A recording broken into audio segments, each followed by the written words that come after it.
Está no ar a CEO TV Podcast, seu canal de empreendedorismo e negócios. Hoje nós estamos com um convidado muito especial, uma pessoa iluminada, um amigo querido, um irmão, um dos maiores tributaristas e contabilistas do Brasil, que hoje vai alargar as nossas tendas do conhecimento com um tema eclesiástico, porém muito importante na nossa caminhada, na nossa jornada empresarial. Andei pesquisando pelo ChatGPT e vocês vão se surpreender a quantidade de vezes que aparece a palavra dinheiro na Bíblia, né? E é um tema muito importante e hoje nós vamos falar da espiritualidade e também envolvendo aí o dinheiro, a espiritualidade e o dinheiro. Que relação temos? O que é que isso muda no mundo dos negócios? Então hoje eu quero primeiramente saudar o meu amigo Edmar Andrade, agradecer a sua presença aqui no CEO TV Podcast e desfrutar desse momento maravilhoso de poder sugar aqui da sua benevolente fonte. Muito bem. Alô a todos, boa tarde, bom dia ou boa noite a todos. É uma satisfação reencontrar o meu amigo, meu dileto amigo, o Rodrigo. E hoje aqui para tratar de um tema diferente do que a gente trata no dia a dia da nossa vida profissional. Eu sou advogado, sou advogado tributarista e também milito na área da contabilidade. Escrevo livros, escrevo artigos, estudos e tudo mais. Mas hoje eu estou aqui para falar de um tema bastante diferente do nosso métier, que é a questão relacionada entre a espiritualidade e o dinheiro. O Rodrigo já deu uma antecipação sobre o tema. Eu vou falar sobre a Bíblia. O termo espiritualidade é um termo bastante amplo.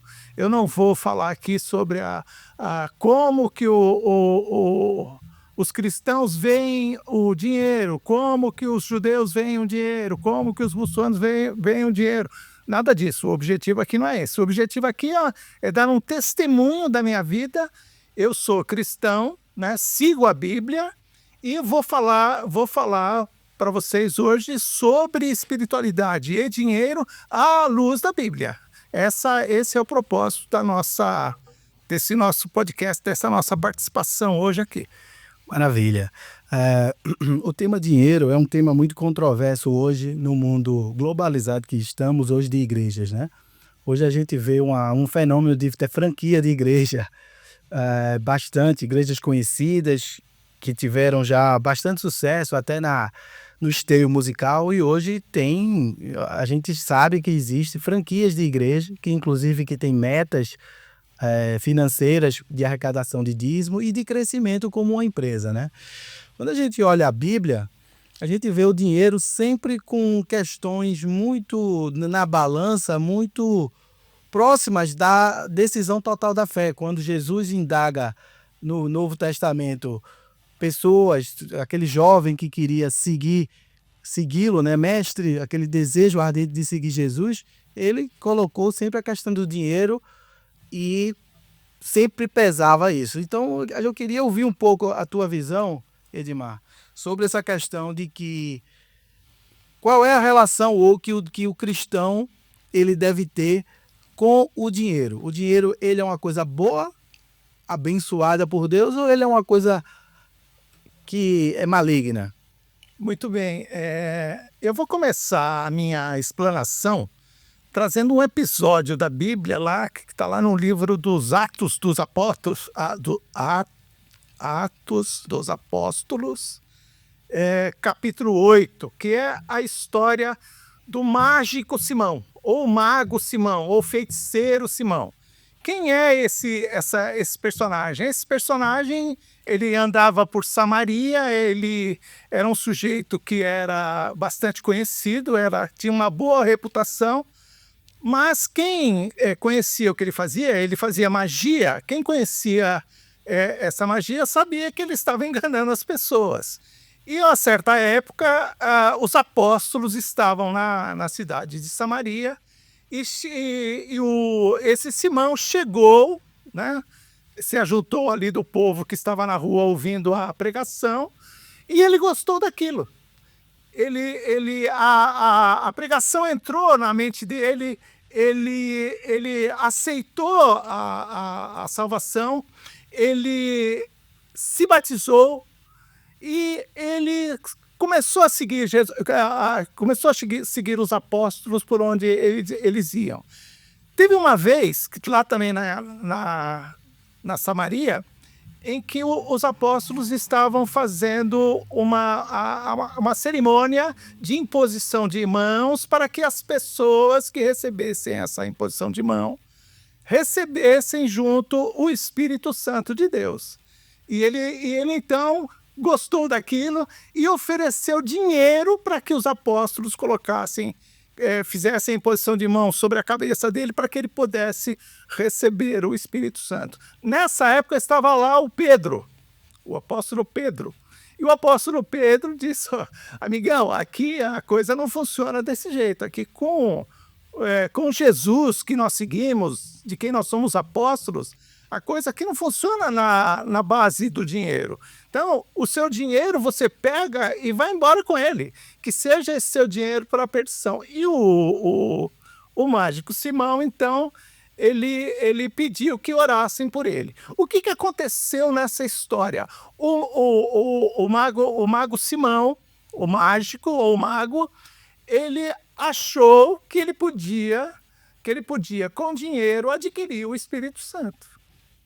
E o Pedro disse para ele: ô mago, vai embora daqui, isso aqui não, as coisas aqui não são, a banda aqui não toca desse jeito. Então, essa é uma história para dizer que o dinheiro não é garantia de entrada no céu.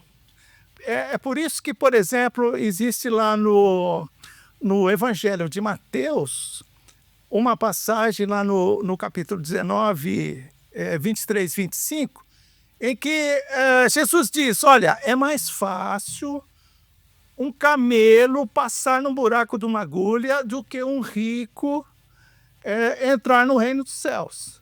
Isso significa dizer que o rico está condenado? Que a riqueza é uma maldição? Evidentemente que não.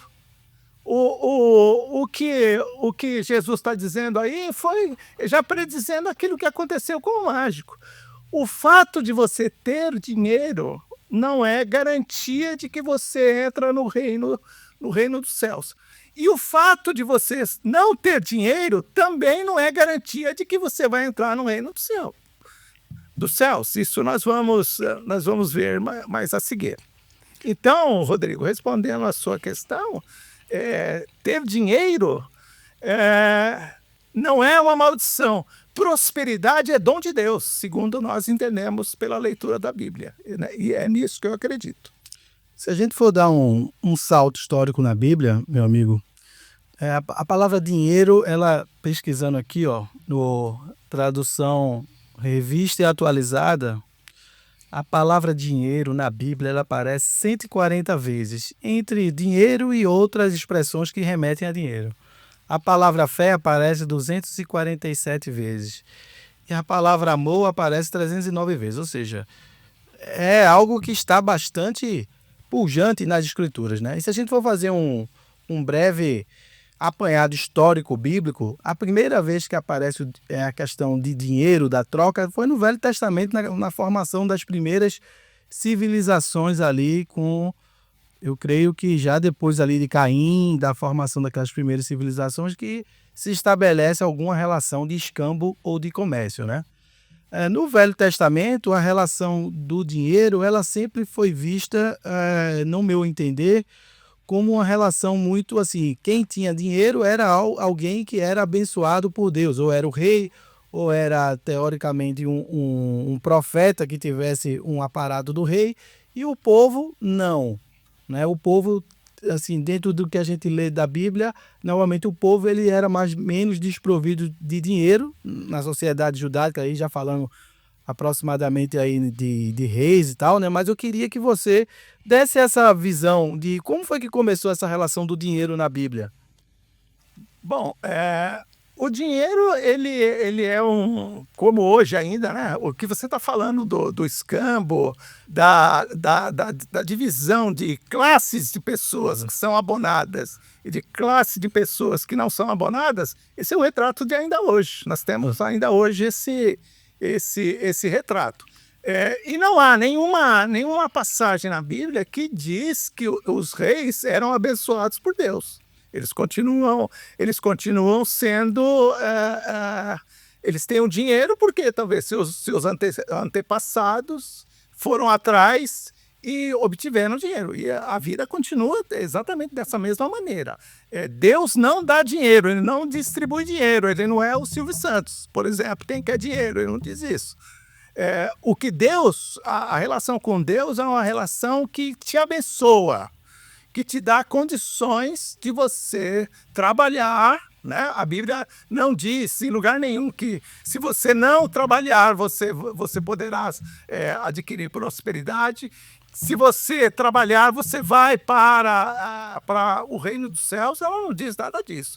Então, a Bíblia, desde o passado e até hoje, ela continua dizendo, se você quer o dinheiro, você precisa trabalhar. Né? Os reis do passado, assim como muita gente hoje, não precisam porque alguém já ganhou por eles. Se ele ganhou honestamente ou não honestamente, isso é uma outra história. O caso mais emblemático da Bíblia sobre dinheiro é uma passagem, Rodrigo, do Novo Testamento, em Lucas capítulo 16, em que Jesus diz, olha, você não pode servir a dois senhores. Ou você serve a Deus, ou você serve ao dinheiro. E o dinheiro ele chama de mamon. Mamon seria uma espécie do demônio do dinheiro. Então, o dinheiro ele pode ser uma bênção na sua vida, e você pode, por exemplo, ajudar pessoas, você pode investir na obra de Deus, mas ele pode ser uma maldição. Quando ele será uma maldição? Quando você se tornar escravo do dinheiro, quando você obedecer o dinheiro como um senhor, como alguém, como se você vivesse pelo dinheiro ou para oferir dinheiro. Porque a mesma Bíblia diz onde está o seu tesouro, aí está o seu coração. Então, se o seu coração só está no dinheiro, você está sendo governado pelo dinheiro. Então, você não precisa de Deus porque você se basta com o dinheiro. Então, quando Jesus vem e diz que você não pode obedecer a dois senhores, ou você serve a Deus ou serve ao dinheiro, ele está dizendo exatamente isso. Ele não está dizendo que você ter dinheiro é uma maldição, nada disso. Mas ele está te dando um conselho de gente sábia, dizendo, olha, se você deixar o dinheiro tomar conta de você, guiar a sua vida, você vai fazer de tudo por dinheiro. Você vai fazer qualquer coisa. Você vai roubar, você vai matar, você vai fazer você vai cair numa situação que traz para você problemas, maldições, coisas ruins para a sua vida. Esse é o conselho, não é ele não está dizendo que, se você for rico, você vai ser fulminado. Não é isso. Quem entra nessa advertência de Jesus entra naquele programa Topa Tudo por Dinheiro, né? Exatamente. E no Velho Testamento, ainda caminhando no Velho Testamento, a gente vê um exemplo muito, que acho que é o mais clássico, né, disso aí, de ganhar e perder dinheiro, que é o exemplo de Jó. Né? Jó não foi amaldiçoado por Deus por ser rico. Alguém acha que tudo aquilo que sucedeu na vida de Jó foi uma maldição, né? Mas não foi, né? Se você pudesse me traçar um paralelo dessa questão de Jó com o dinheiro e como Deus reverteu isso, seria interessante. Bom, a questão do Jó é um livro do Velho Testamento, para quem não é iniciado em matéria de Bíblia. E o Jó era um sujeito que era temente a Deus, mas ele tinha um problema que ele achava que o mal poderia vir sobre ele. Ele tinha essa ideia.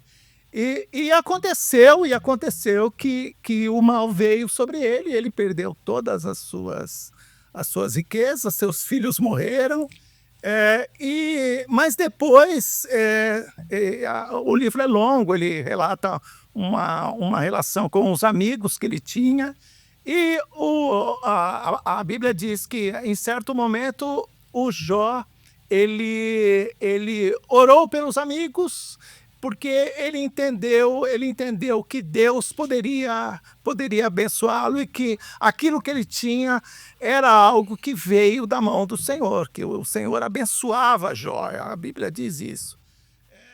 E então ele orou pelos amigos, ele se reconciliou com Deus, ele entendeu a relação entre Deus e a vida dele, não só a riqueza. E ele teve, então, segundo a Bíblia, uma restituição, tudo aquilo que ele perdeu, ele recuperou 2 vezes mais, e se ele era já rico, ele ficou riquíssimo na Bíblia. Por quê? Porque ele entendeu, esse é o ponto, essa é a lição que a gente aprende no livro de Jó, ele entendeu que Deus cuidava dele, e que aquela prosperidade não vinha do braço dele. Ele tinha aquela prosperidade porque Deus era com ele. E ele achava que Deus não era, mas naquele momento ele descobriu que Deus era, e aí então tudo se reverteu e ele ficou riquíssimo. Então, No Velho Testamento, ainda conta a história do rei Salomão, né, filho de Davi, que, segundo os relatos, até uso e costume histórico, foi um dos personagens da época mais ricos do mundo, né, o rei Salomão. E você acha que a derrocada de Salomão, assim, a desgraça dele, foi o dinheiro ou foi a questão das 1000 concubinas? Ou isso tem uma relação com o dinheiro também? Que lições teremos disso? O Salomão era filho de Davi, né? Salomão, filho de Davi, também Velho Testamento. É um sujeito que foi muito abençoado também por Deus. O pai dele era rico, ele também obteve riquezas. Ele era um sujeito muito inteligente, tinha muita riqueza, mas ele teve, Rodrigo, ele saiu da vontade de Deus, ele saiu do caminho de Deus no momento em que ele começou a namorar de uma forma desbragada. Ele teve muitas mulheres, são mulheres e concubinas, e chega a quase 1.900, acho que são 900 ao todo. E ele, então, ele se perdeu ali. Se você ler o livro do Eclesiastes, que foi escrito por ele, você vai ver que o Salomão é um sujeito que ele não se dá bem na vida, ele não é um sujeito feliz, ele não é um sujeito que desfruta da vida. Por quê? Porque ele andou por esse caminho. Talvez ele achou que as mulheres eram mais importantes do que Deus, e aí ele se perdeu. Você acha que isso teve alguma relação com o dinheiro? Essa ligação de dinheiro e querer os prazeres que o dinheiro quer? A questão do Salomão é que não dinheiro. Pelo menos do que eu me lembro, não vejo ali problema de dinheiro, porque ele já tinha muito. O problema do Salomão é que ele começou a namorar mulheres de outros povos. Então, porque ele queria dominar esses outros povos. Então, a questão aí não é dinheiro, é de poder. E poder é um outro problema, daria uma outra entrevista, um outro podcast para falar só sobre o poder. Indo mais um pouquinho adiante nos usos e costumes e aprendizagens que temos com o Velho Testamento para a gente chegar no mundo empresarial, né? Temos a questão tão atual e ao mesmo tempo polêmica do dízimo, né? O dízimo ele foi estabelecido no Velho Testamento como a 10ª parte de tudo que se é colhido, ou se é a sua renda, né? E isso reverbera até o mundo de hoje dessa questão do dízimo. Se o dízimo entende-se é sobre o lucro que se ganha, sobre o bruto, sobre o líquido, ou se o dízimo ainda é aplicável para a vida cristã hoje, ou se o dízimo é uma coisa puramente sustentada conceitualmente pelas igrejas e que não é uma coisa bíblica para fins do Novo Testamento. Queria ouvir a sua percepção sobre isso. Isso é polêmico, hein? Ô, Rodrigo, agora você me apertou sem me abraçar, porque o assunto é polêmico, de fato é polêmico. Eu começo dizendo uma coisa que eu achei que você ia me perguntar. Se eu dou o dízimo, se eu vou à igreja e dou o dízimo. Eu digo que eu vou à igreja e dou o dízimo. Eu sigo a Bíblia, mas não sigo de longe. Eu vou à igreja, eu dou o dízimo do que eu ganho, e dou ofertas para a igreja. Por quê? Por uma questão de princípio. A minha relação com Deus, e como eu aprendi, e algumas pessoas podem discordar do que eu acho que eu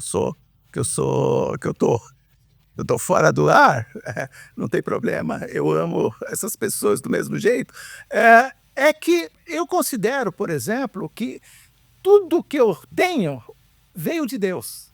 Porque eu não me sustento, a minha vida não é sustentável pelo meu braço.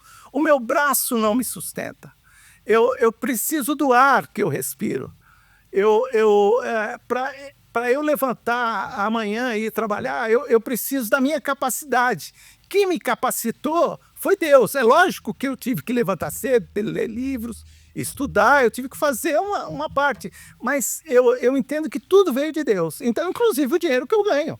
Então, não me parece que aquele princípio que estava lá no Velho Testamento do dízimo, de você dar uma parte do seu ganho para a obra, me parece que esse princípio ainda está em vigor. Então eu entendo dessa forma e não tenho nenhum problema. Já tive problema de questionamento, já questionei, evidentemente, né? Você olha a palavra, o dízimo era do Velho Testamento. No Novo Testamento, algumas referências muito pequenas, mas Jesus não falou, vocês têm que dar o dízimo, não. Ele não disse isso. Mas também não disse que vocês não precisam dar o dízimo também. E como é que Jesus se portava com relação a isso? Jesus, na sua caminhada na Terra, ele era sustentado por recursos que eram dados pelas pessoas que andavam com ele. Então, o princípio do suporte econômico à obra de Deus continua para mim, de qualquer maneira. Além disso, Rodrigo, então, o meu dízimo, para mim, é para a obra de Deus. É para a obra de Deus. Se o pastor mete a mão, isso é problema dele. Mas o dízimo, para mim, é para a obra de Deus. E é para a obra de Deus e também para o funcionamento da igreja. Por exemplo, eu gosto de ir na igreja e ver um banheiro limpo. A igreja precisa pagar energia. É como aqui, Rodrigo. Se você não pagar energia, você não funciona. Não adianta você chamar isso aqui de igreja que a energia vai vir de graça. Não vai vir. As pessoas que trabalham ali, elas precisam comer.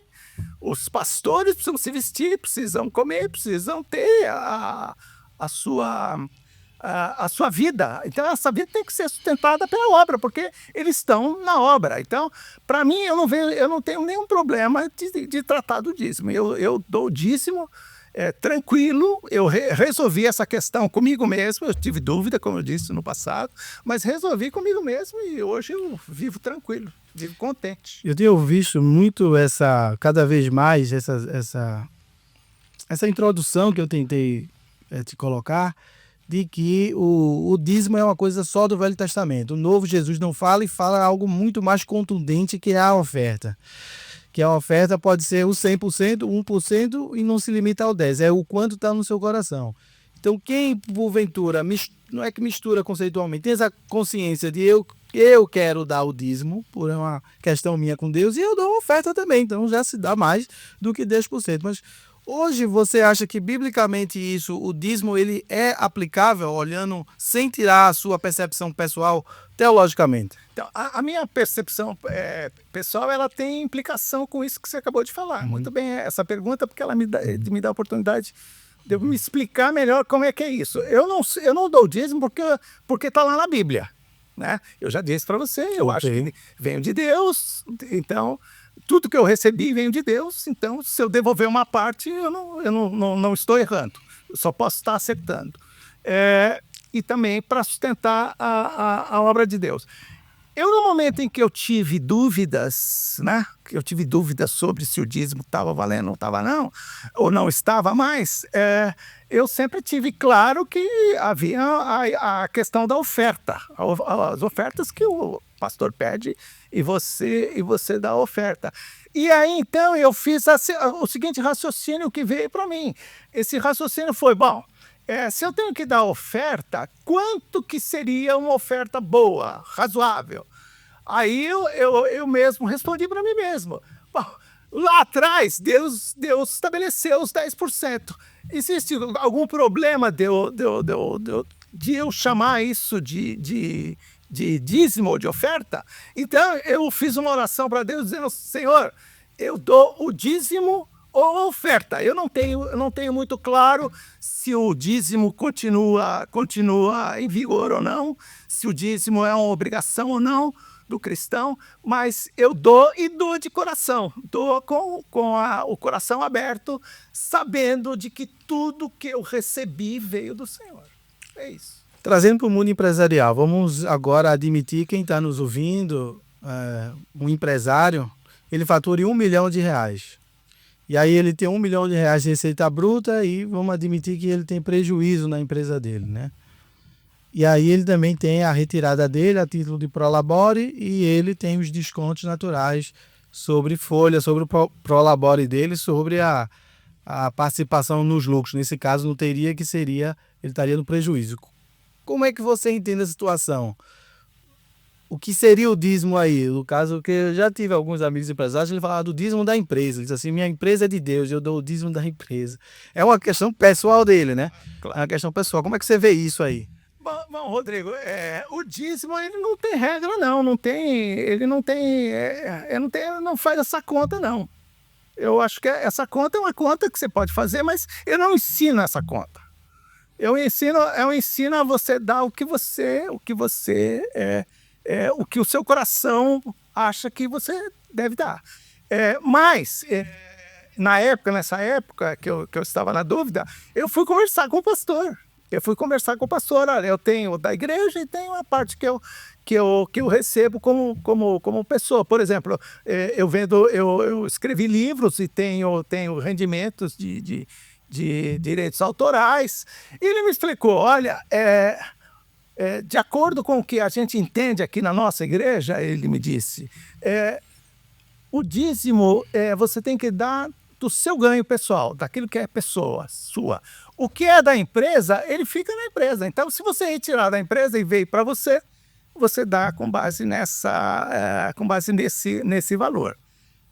Então, isso é uma coisa que ela fica aberta. Tem gente, como você disse, que ele gosta de dar o dízimo inteiro, então ele dá sobrefaturamento. Eu não vejo nada de excepcional disso. O importante, Rodrigo, é que a pessoa tem que se sentir contente com a sua relação com Deus. Ter alegria no coração, como a viúva teve, né? Exatamente, porque a alegria é um fruto do Espírito Santo. Então, se você dá com alegria, esse é o Espírito Santo que está te guiando. Se ele está te guiando, ele sabe o que faz, melhor que você. A Bíblia ela tem no Velho Testamento, né?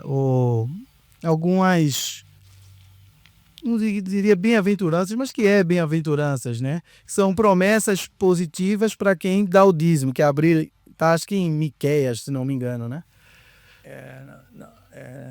Não é Miqueias, não, mas eu falo já. Zacarias. Não, mas continua.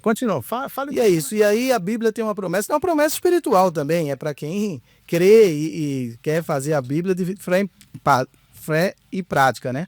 De que você fazendo essa oferta, como o doutor Edmar falou aqui, com o seu coração, com a liberalidade, Deus, em contrapartida, vai abrir as janelas do céu, vai te abençoar, vai abrir teus caminhos.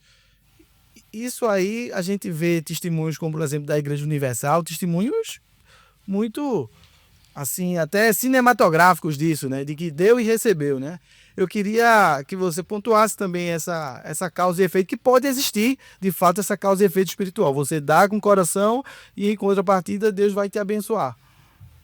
Eu posso falar da Igreja Universal porque é a igreja que eu frequento.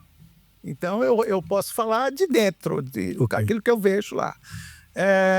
Eles lá têm uma prática, Rodrigo, de fazer um dia destinado à busca da prosperidade com Deus. É às segundas-feiras, toda segunda-feira. Eu ouvi falar, é o culto dos empresários, É culto dos empresários, ou para quem quer ser empresário. Então, é o que chama culto da prosperidade com Deus. Precisa ir lá. Com Deus. Então, a segunda-feira, se você quiser ir no Templo de Salomão, eu vou toda segunda-feira e você pode ir comigo. Eu irei, sim. E quem mais estiver me assistindo, quiser ir junto, é meu convidado. Então, nesse culto, Rodrigo, pelo menos hoje, né? A igreja ela não ensina que a relação com Deus é uma relação de troca, que você dá e você recebe. Mas ela ensina que você precisa ter um relacionamento com Deus. Esse relacionamento com Deus é que te habilita a receber alguma coisa de Deus. Nesses cultos, por exemplo, Rodrigo, aparecem lá pessoas quebradas, muita gente quebrada. O sujeito, ele vive na miséria, mas se você perguntar para ele, você vai ver os testemunhos vão dizer o seguinte, ó, eu estou quebrado economicamente, mas eu estou quebrado na minha família. A minha família está quebrada. O meu relacionamento conjugal não é bom. O meu relacionamento com os meus filhos não é bom. Então, é um combo. É tudo um combo. Então, quando você chega lá e começa a ter uma relação com Deus, você começa a resolver esses pepinos da vida. Então, você começa a resolver o problema dos relacionamentos e você também começa a resolver os problemas econômicos. Porque, às vezes, você está caidão, você está caído, você não sabe o que fazer. Aí você chega lá, o pastor fala assim, ó, preste atenção no que eu vou dizer. Se você tiver fé em Deus, Deus vai mudar a sua história. Porque Deus existe na nossa vida para mudar a nossa história, não para ajudar, é para mudar. É isso que a gente prega. Para mudar a sua história. Então, se você colocar o pé, Deus vai colocar o chão. Esse sujeito, Rodrigo, e as pessoas que estão assistindo, se ele tem fé, amanhã ele vai levantar, ele vai falar, Deus está comigo. Deus está comigo. Então, aquilo que eu não tinha coragem de fazer, de arriscar, eu vou arriscar e vai dar certo, porque Deus está comigo. Então, você tem lá muitos testemunhos que são com base nisso, que atestam exatamente isso. Deus está comigo e a hora que eu botar o pé, ele coloca o chão. Agora, para você ser tocado por esse tipo de pregação, você precisa despertar sua fé. Né? Você precisa despertar a sua fé e falar, não, Deus existe, Deus quer que eu seja próspero, porque prosperidade, eu já disse que é dom de Deus, e eu vou seguir e vou dar a volta por cima. E nós temos vários testemunhos assim. E depois tem também testemunhos de gente que começa bem, ele é abençoado, ele cresce, aí ele abandona, aí ele começa a vender sem nota, ele começa a não pagar tributos, ele começa a maltratar funcionário, ele começa a roubar do governo, a roubar das pessoas, a contratar e não cumprir prazo. Ele vai para o beleléu. Por quê? Porque a prosperidade com Deus, ela requer que você seja uma pessoa honesta. Que você viva no caminho da justiça. Deus vive no caminho da justiça. E o que é a justiça? É fazer o certo, é escolher o certo. Mesmo que o errado seja mais vantajoso, você procura o certo. E se você procurar o certo, a Bíblia diz, Deus fala que se você fizer isso, seguir o meu caminho, é pedra cantada, é certo que isso vai acontecer. E acontece, eu vejo lá todo dia os testemunhos e eu falo por mim também. Meu amigo Edmar, muito bem falado essa sua exposição. E alguém já me falou, não lembro de que igreja, que acredito da presbiteriana, de onde foi o meu nascedouro na fé, que dizia assim, sabe por que as pessoas melhoram na Universal mais visivelmente e mais rapidamente do que em outras igrejas? Porque o cara chega lá cheio de problema, todo sujo, ele é aceito daquela forma, independente de como ele está. E o ambiente lá, como é um ambiente muito que a fé está em cima da mesa, tem sempre alguém apontando para você e te colocando numa situação prática. O cara chega lá com 2 mulheres, cachaceiro ou com dívida. Então, o próprio só frequentar esse tipo de ambiente, esse tipo de curso, ele vai arrumando a sua órbita. E ao arrumar a sua órbita, se o cara fumava, ele para de fumar, já economizou um pouco. Se ele tem 3 mulheres, ele fica só com a mulher dele natural, ele já economizou bastante. Então, quando ele vai arrumando várias fases da vida dele, a situação dele natural vai melhorando e Deus, como você falou, esses exercícios de fé e prática, ele vai colocando a vida na esteira, né? E colocando a vida no trilho de novo, e aí, de repente, o cara se percebe-se numa fé, uma fé verdadeira que eu tô dando e ele está se transformando aos poucos, né? Sim, é exatamente isso.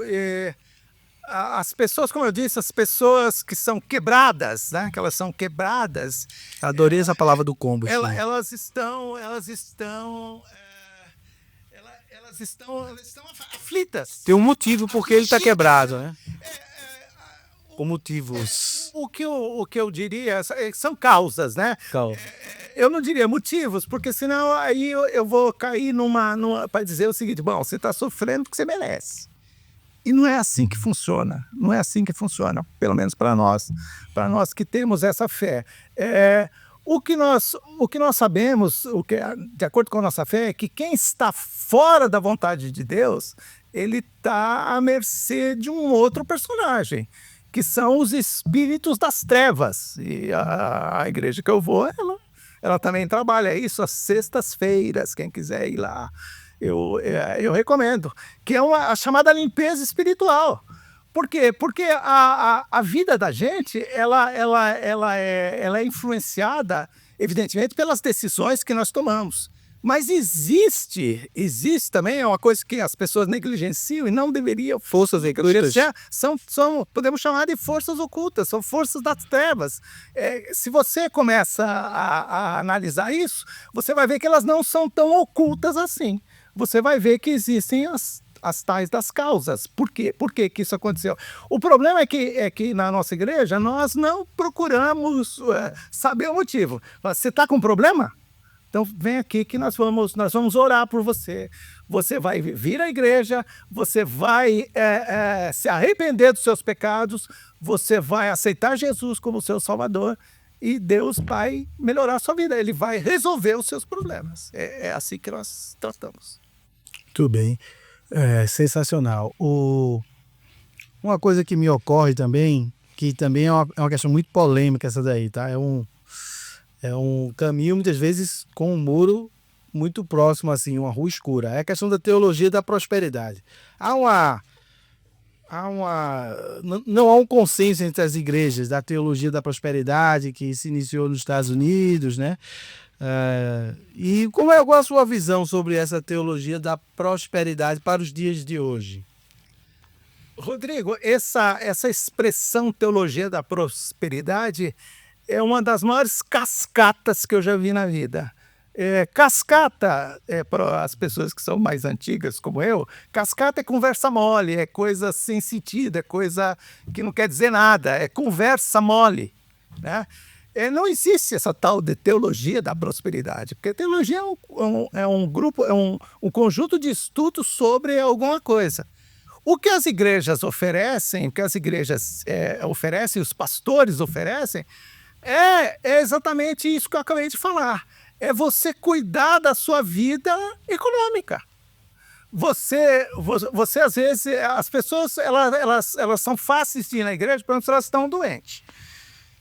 Elas estão doentes, elas vão à procura de cura, vão procurar cura. Às vezes você tem situações em que a medicina não consegue diagnosticar o que o sujeito tem. O sujeito vive numa paranoia, tomando tarja preta, vive numa depressão sem fim.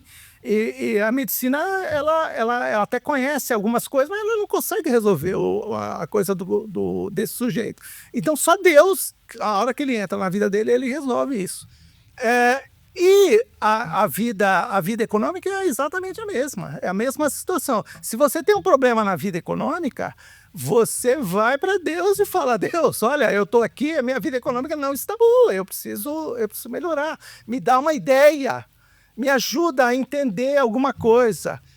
E aí você vai ver, por exemplo, pelos testemunhos que eu tenho lá na igreja, que eu já vi na igreja, Deus, ele trabalha de vários modos. Ele te dá uma ideia, você sonha com um negócio e você vai e o negócio está certo.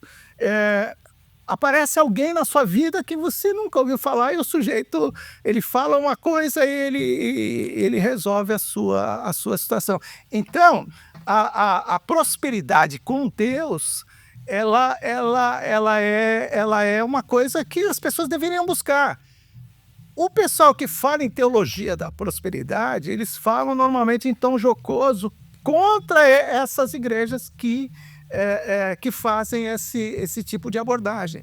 Agora, tem também nesse balaio de gatos da teoria da prosperidade, tem também aqueles pastores que fazem promessas, que dizem que, olha, você vem aqui na minha igreja, você me dá uma oferta e Deus vai resolver o problema para você. Deus não funciona dessa forma.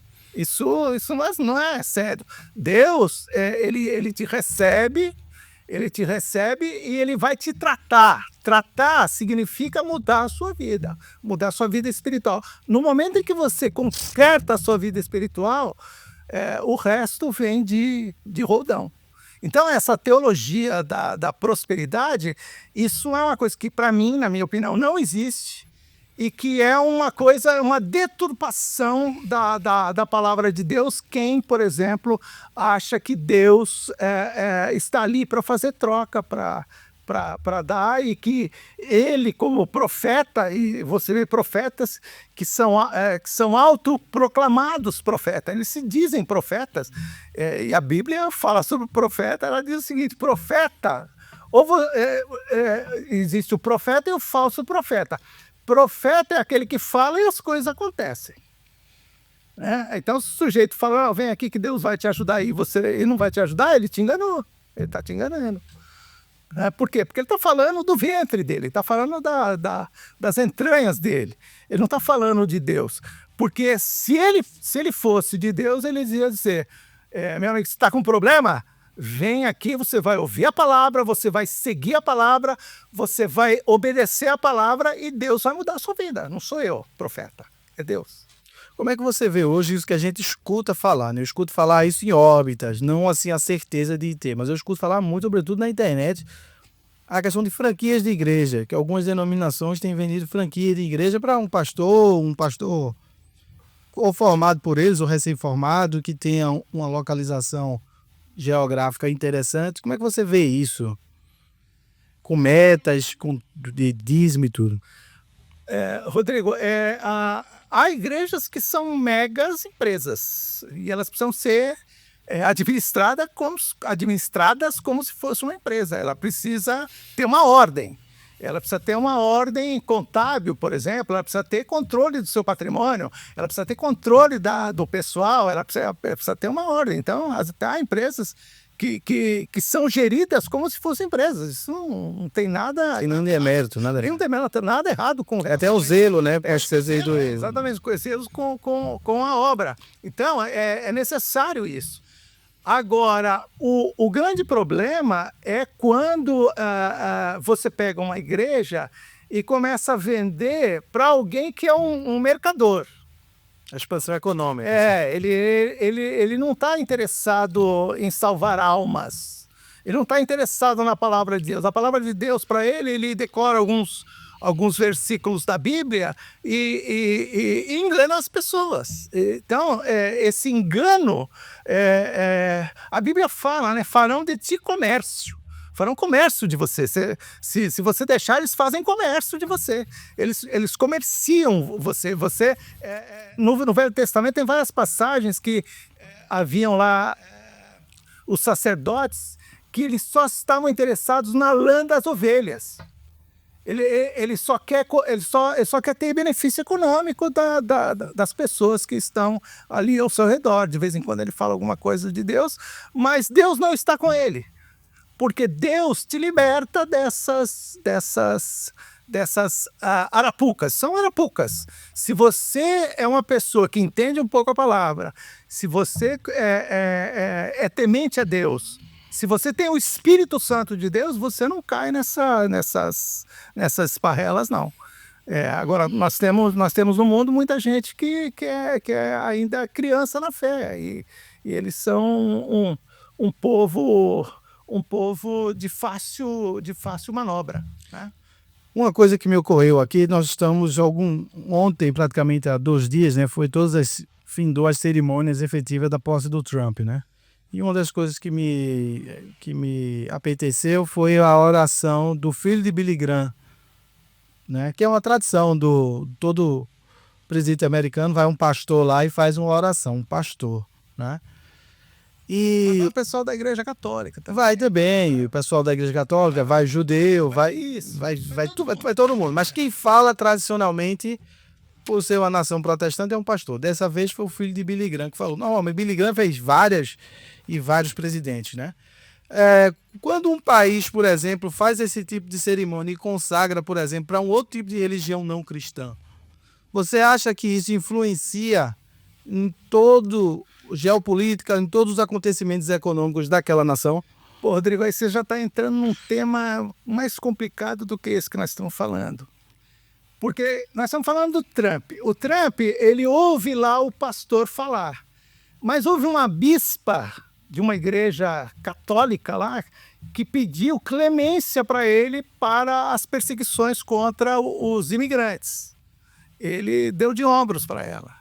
Então, não adianta falar o filho do Billy Graham, não adianta falar o pastor X, o master dos pastores, se a política dessa pessoa, desse sujeito, desse governo, é uma política que massacra os imigrantes. Veja bem, ele não está dizendo para os imigrantes falar, vão embora, ficam aqui que nós não queremos você aqui, então saiam em ordem, vão embora. Não, ele vai lá e prende o sujeito, ele vai lá e coloca a polícia, cacetete em cima.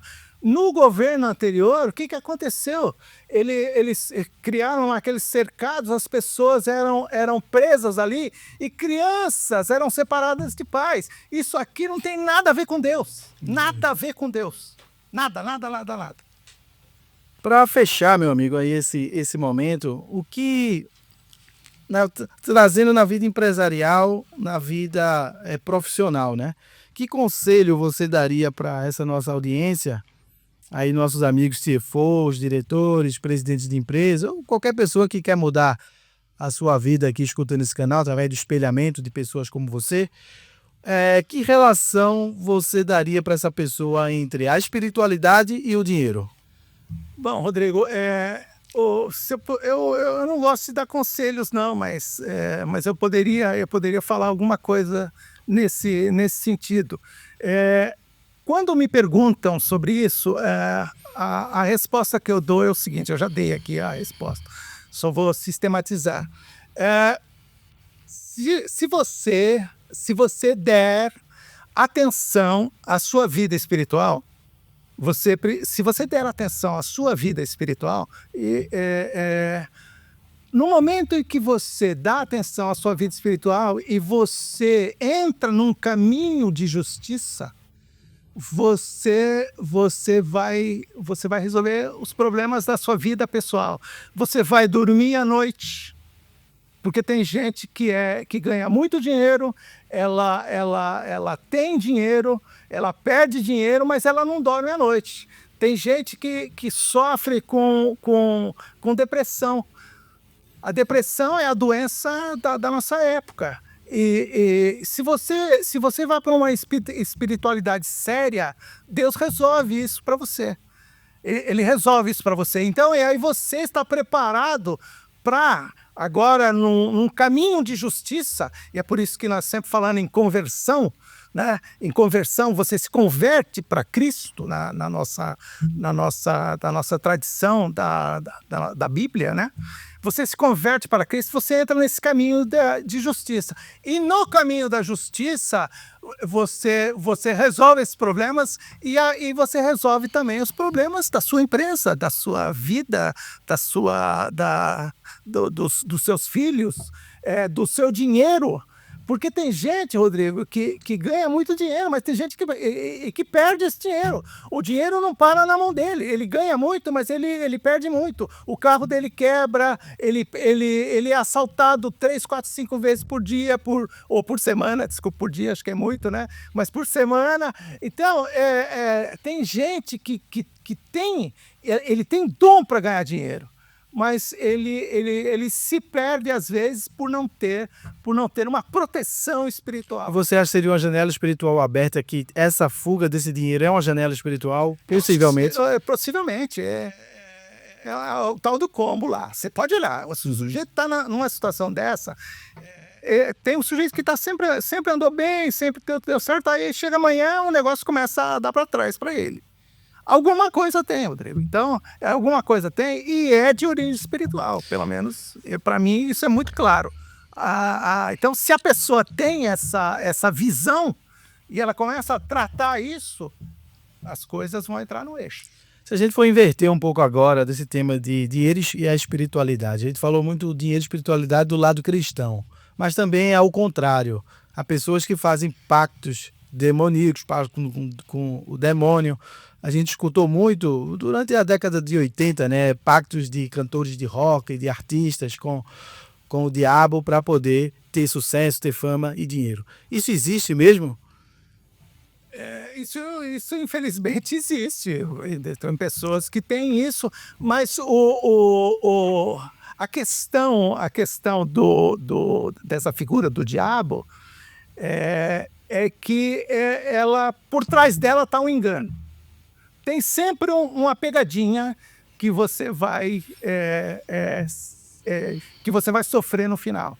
Então, se ele te dá alguma coisa, se é que ele tem poderes para dar, eu não acredito. Mas tem gente que acredita, questão de fé.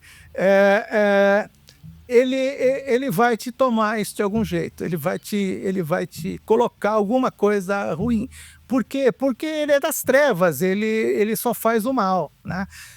Uma das coisas muito interessantes quando a gente fala da fé, a fé cristã, por exemplo, da Bíblia, se você perguntar por que Jesus veio para a Terra,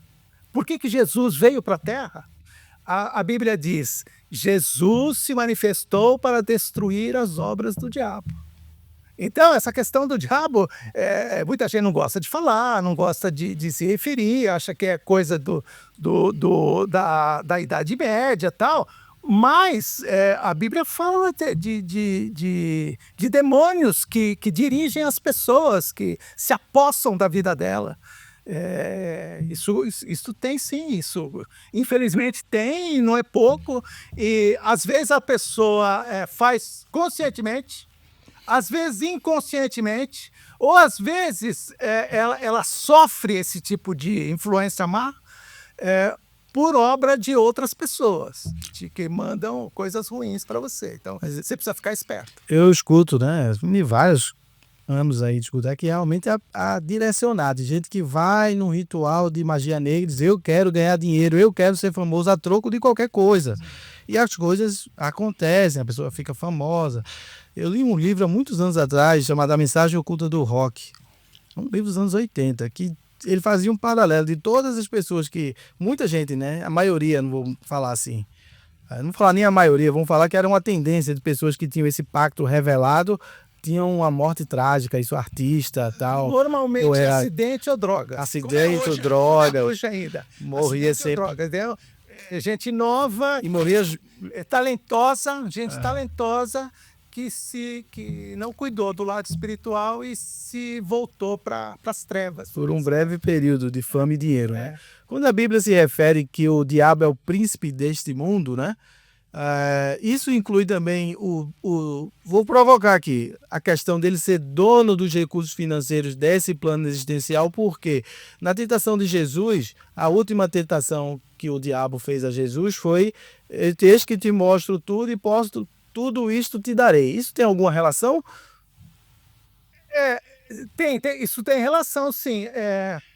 Isso é uma coisa profunda, Rodrigo, porque é o seguinte, isso começa no Jardim do Éden. No Jardim do Éden, quando Adão e Eva foram criados, Deus disse que vocês vão dominar o mundo, vocês vão governar o mundo e vocês vão criar e crescer e se multiplicar.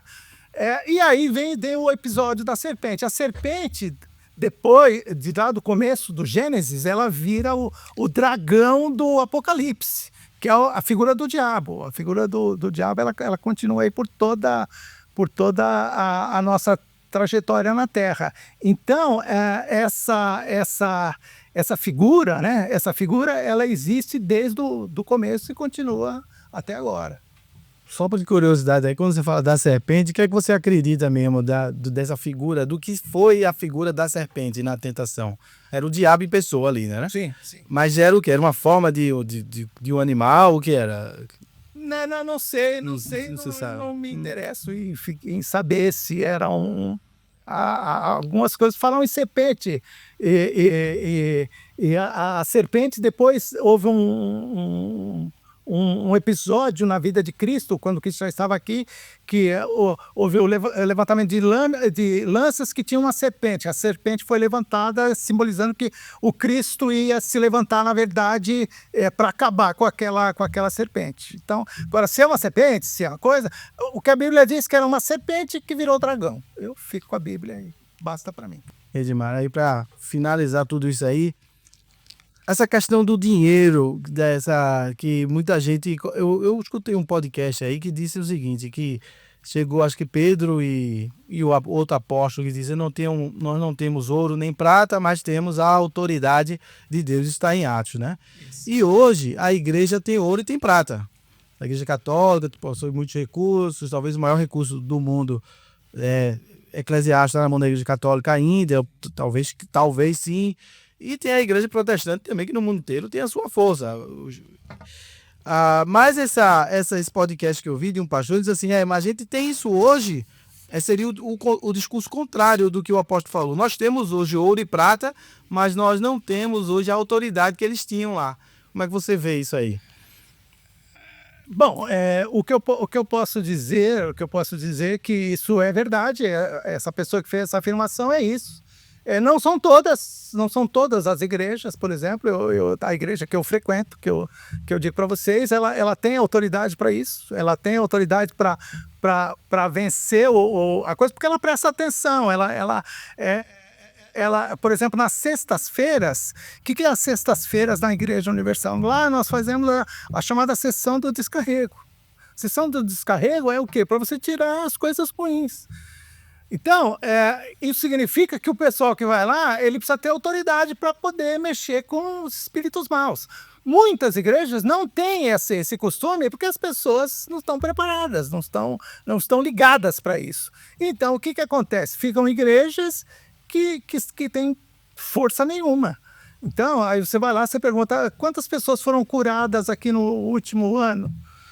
Quantas pessoas mudaram de vida econômica? Quantas pessoas sofriam de depressão e que já não tem mais depressão? E assim por diante. Isso nas igrejas tradicionais, né? Como acho que eu frequentei por muito tempo, batista, presbiteriana, é uma conta que não se faz, né? Porque a Bíblia é até curioso isso, porque a Bíblia diz assim, vocês que creem em mim farão as obras que eu faço. Quais eram as obras de Cristo? Era curar, expulsar demônio, eram coisas miraculosas, né? E nas igrejas tradicionais isso nunca é pauta, não. Pelo contrário, é um apavoro vir com essa pauta de orar por cura, orar por... E aí eles enfraquecem exatamente por isso, e aí não tem autoridade, mas tem recursos e não tem o poder de mandar o mal embora. A questão das ruas de ouro do céu, na redenção, na reconfiguração do universo e do cosmos, na volta de Cristo, fala que vai descer uma cidade do céu de ouro. Se dinheiro não fosse importante e as ruas não seriam de ouro, como é que você vê isso aí? Rodrigo, isso aí é outro... Você, de novo, me aperta sem me abraçar. Porque o que acontece com esse negócio das ruas de ouro? Se nós estamos falando da Jerusalém Celeste, que a Bíblia chama.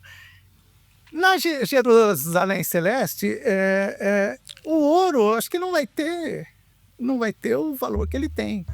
O dinheiro não vai Não vai ter o que comprar, né? Você não vai ter que comprar, eu não sei. Essa questão do depois daqui ainda é uma coisa que eu ainda estou estudando. O galardão, ele é uma poupança. Eu não me atrevo a falar muito, não, porque eu tenho dúvidas. Eu tenho questões que eu ainda estou orando, estou lendo para ver se eu entendo o que vai acontecer depois daqui. A criptomoeda do céu vai ser o galardão? O galardão, quer dizer, o galardão seria uma espécie de prêmio. Agora, no que consiste esse prêmio faz parte também do pacote do que eu ainda não tenho convicção. Que ainda está a ser desvendado, né? Bem porque é aquele tal negócio, Rodrigo. Nunca ninguém foi lá e voltou para contar. Né? Tem alguma proposição dentro das suas anotações, dentro do que você colocou, que a gente possa colocar? Não, Rodrigo, eu acho que nós cobrimos bem aqui o propósito, acho que foi atendido, pelo menos na minha percepção. Sim. Eu acho que você fez as perguntas certas, nós tivemos a oportunidade de falar aqui de muitas coisas, né? De modo que se eu terminasse agora, eu diria muito obrigado a você, e diria que a nossa audiência ela reflita sobre o que nós discutimos aqui. Se tiver alguma dúvida, me manda um e-mail, manda um e-mail para você repassa para mim, para a gente continuar essa nossa conversa. E se alguém quiser continuar essa nossa conversa mais para frente, eu fico à disposição. Eu acho que você também fica à disposição. Você conhece bem a palavra, você conhece bem a Bíblia, e você pode dar soluções, bons conselhos bons dentro dessa linha. O que você precisa saber só é uma coisa que você não pode esquecer nunca. Você está falando com o Deus da Bíblia, você precisa ter fé. Você precisa ter fé e obedecer. Sem fé e sem obediência, fica difícil. Você vira como as outras, como os deuses do mundo, os ídolos. Como diz a Bíblia, os ídolos. Sem fé e obediência é difícil agradar a Deus. Agradar a Deus, exatamente. Pois é, nas nossas considerações finais aqui, pessoal do nosso bloco, a gente faz uma brincadeira, que aqui é representado nessa figura que está aí ao seu lado, da lâmpada mágica aí do Aladim, né? O que é que a gente pede sempre para quem vem aqui é que, se você, porventura, considerasse que essa fábula fosse verdadeira e saísse um gênio aí da lâmpada, no sentido figurado aí, que você pudesse fazer 3 desejos universais, qualquer tipo de desejo para a humanidade, o que é que você iria pedir? Eu pediria que a humanidade prestasse mais atenção nas coisas. Ela prestasse mais atenção nas questões espirituais. Que as questões espirituais, elas vão te ajudar, elas vão te fazer uma pessoa melhor. Elas vão melhorar a sua vida, elas vão te fazer uma pessoa mais inteligente. Você vai perceber as coisas que você não percebe. Que as coisas passam, você às vezes anda no piloto automático. Então, eu pediria que as pessoas passassem a enxergar o mundo espiritual. E que desse engano, por exemplo, as pessoas se livrassem de correr atrás, por exemplo, de ídolos, de mitos, que são enganadores, são espíritos enganadores. Que Deus nos livre dos espíritos enganadores. Agora, Deus só vai livrar dos espíritos enganadores no dia que nós conhecermos os espíritos enganadores e que nós rejeitarmos os espíritos enganadores. E, por fim, né, que a gente possa ter um mundo em que as pessoas sejam mais humanas. Elas sejam humanas no sentido de que a vida no planeta não é um vale-tudo. Nós precisamos respeitar as pessoas. Se alguém acha que eu sou cristão e acha que eu não presto, ele devia respeitar a minha escolha como pessoa. Assim como eu respeito, por exemplo, quem acha diferente, que seguir o cristianismo não é um bom negócio, que eu devo seguir uma outra vertente, uma outra coisa, devo fazer uma outra coisa, eu respeito. Então eu diria, respeito o fim do engano, e também diria que a gente desse mais atenção à vida espiritual, para que nós podemos andar de cabeça erguida, como pessoas completas, pessoas contentes. O que é uma pessoa contente? Uma pessoa que as coisas. Aí alguém pergunta para mim, mas Edmar, mas a vida do crente é uma vida sem problemas? Longe disso. A vida tem problemas, ela tem problemas como todas as pessoas. O que é diferente? É diferente que nós cremos em Deus, que Deus está conosco, como diz a música do Ivan Lins, até o pescoço, né? Deus está conosco e Ele zela, Ele disse, eu nunca te deixarei, nunca te abandonarei. Então, se eu tenho essa fé, eu continuo, eu vou embora. É isso que eu quero. Muito obrigado, meu amigo. Como diria na Bíblia também, né, que no mundo tereis aflições, mas tem de bom ânimo, porque eu venci o mundo, eu venci o mundo, eu venci o maligno, né? Então, pessoal, esse foi um papo muito especial, um papo diferente aqui no CEO TV Podcast. E uma das grandes lições que eu aprendi aqui com o Dr. Edmar, além de tudo que eu já aprendi na parte tributária, contábil, que ele é sempre um expoente dos melhores palcos tributários do país, sobretudo aqui em São Paulo, foi essa questão do combo. Porque quando a gente traz isso para a vida empresarial, a gente procura empreender, porque a gente procura ser empresários, que é o nosso foco do nosso canal. É para ter sucesso. Aí eu posso ter sucesso na dimensão pessoal, todo mundo quer ser empresário para ter um rendimento maior do que um CLT. Por isso que você toma o risco para ser empresário. E ter um sucesso também empresarial a título social, de ter uma organização que vai transformar diversas vidas, funcionários, pessoas. Hoje fala do ESG, que são 3 grandes dimensões, não é o caso falar aqui, tudo isso é um sucesso. Mas uma coisa que eu aprendi hoje aqui é que esse sucesso não existe sem esse combo que o Dr. Edmar aqui nos bem explicou. O sucesso na vida empresarial, ele está ligado a um combo que vem atrás, que é a sua vida pessoal, a sua vida econômica, e dentro desse pacote tem aí um carrinho de rolimã que a gente está andando aí, que é a esteira da fé, que é o que dá a nutrição a tudo isso. Então, quando você está mal na fé, assim, eu entendi e aprendi nesse podcast aqui com o Dr. Edmar, outras coisas vão ruindo, né? Às vezes rui rápido e às vezes vai ruindo, que a pior forma de ruína é a ruína devagar. É a erosão que a gente vai perdendo crenças, valores, vai passando a jogar fora das 4 linhas empresariais. O doutor Edmar aqui falou, o cara começa a não entregar um prazo de um contrato, ele começa a não ter mais a relação correta patrão-empregado e maltratar mal o empregado, aí começa a pegar planejamentos para não pagar mais imposto, e aí daqui a pouco o cara está completamente fora das 4 linhas, e aí a empresa dele, aquele sonho que ele teve, que até que foi, digamos, uma porta de bênção de Deus. Ai, Deus, por favor, me abençoe, eu queria sair de uma empresa para abrir uma empresa, em vez de ser o funcionário, ser o patrão. E Deus foi e abençoou o sujeito com essa condição dele construir uma organização que pudesse proporcionar outras pessoas até a mesma coisa que ele sonhou. E isso a gente aprendeu aqui também nesse podcast com o doutor Edmar, que isso pode ser a ruína da pessoa. Quando a pessoa não se mantém na linha que ele pediu originalmente, ele pode ir se perdendo e destruindo tudo aquilo que Deus deu. E a solução para esse combo é justamente arrumar, pelo que eu entendi aqui, primeiro degrau é arrumar a vida espiritual.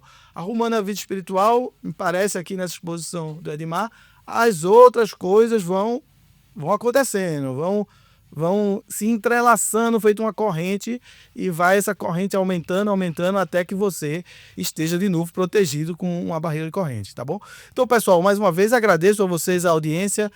Nós vamos voltar com o Dr. Edmar aqui em outras oportunidades para falar também de assuntos do alto, e também de assuntos aí que vocês já o seguem, né, e já o conhecem, do LinkedIn, das palestras sobre tanta coisa que também está acontecendo no nosso mundo tributário e contábil. Nós faremos um aí, já que está agendado, para falar do livro do nosso amigo que está lançando aqui. Eu vou mostrar para vocês aqui, é só um spoiler, mas a gente vai fazer uma live aqui especificamente para falar desse livro, que é um livro inédito dentro da nossa biblioteca contábil, jurídica, tributária, porque é um livro contábil feito na cabeça de um tributarista. Né? A gente sabe que na formação contábil há uma lacuna de que a gente não aprende tributos na faculdade de contabilidade. Então esperem essa live aqui que vai falar e comprem aqui esse livro aqui que vai estar em breve aqui no canal. Maravilha, Rodrigo. Obrigado, Fernando.